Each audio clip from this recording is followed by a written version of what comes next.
Now let's take a look at doing the multiplication of algebraic fractions.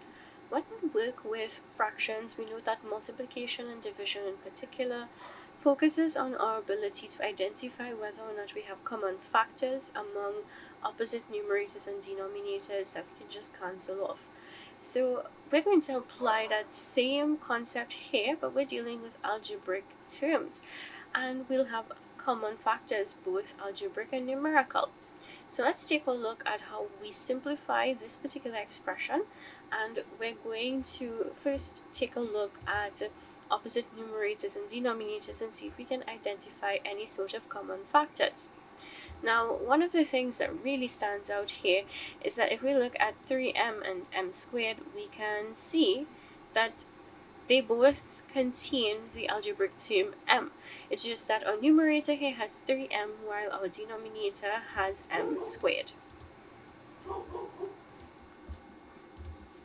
Since we can identify that 3m and m squared have a common factor of m, we're going to cancel off this m. How do we know that there's this common factor of m? Well, first of all, if we isolate 3m and m squared, we can see that 3m is a product of 3 by m, while m squared is a product of m by itself. Therefore, we have this common factor of m between both our expressions, and we're just going to cancel off that common factor. Now, in cancelling off the common factor of m in both my numerator and denominator here, it leaves me with 3 in the numerator, and it leaves me with a factor of m in my denominator. Now I need to also take a look at the other numerator and denominator in this expression. So if I look across here now, I'm looking at 10 and 5, and I can see a common factor of 5, right? So I'm going to cancel down again a common factor of 5, and this one will feel like quite familiar territory because we're accustomed to doing this when we've dealt with fractions. So when I cancel down the common factor of 5, I'm going to remain with 2 in my numerator and 1 in this denominator. Now, just like we've dealt with fractions, when we finish cancel down our common factors, all we have to do is find the products of what remains in our numerators and denominators respectively. And in this case, we remain with 3 times 2 in our numerator. So this gives us a product of 6 in our numerator, and in our denominator here you have a product of 1 by m. So we're going to just find a product of 1 by m, leaving us with m.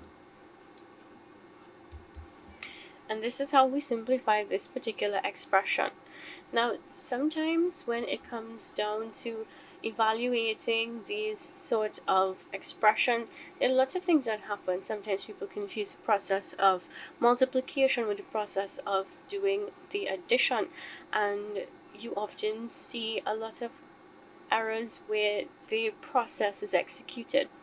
And one of the things that happens a lot with doing multiplication, we sometimes forget to cancel down common factors, and we just simply multiply numerator and denominator and leave it as it is. So anytime you have to simplify an expression, think about working with fractions and remember that we always want it in its simplest form, meaning that we want it in its lowest form possible, where there are no common factors between numerator and denominator.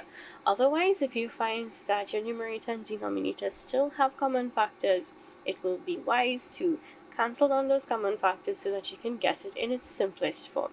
This process is very much going to be utilized when you do division, because if you can recall correctly, when we do division of fractions, we usually do a little keep, flip, change, where we flip the fraction that comes after the sign and change the division to multiplication.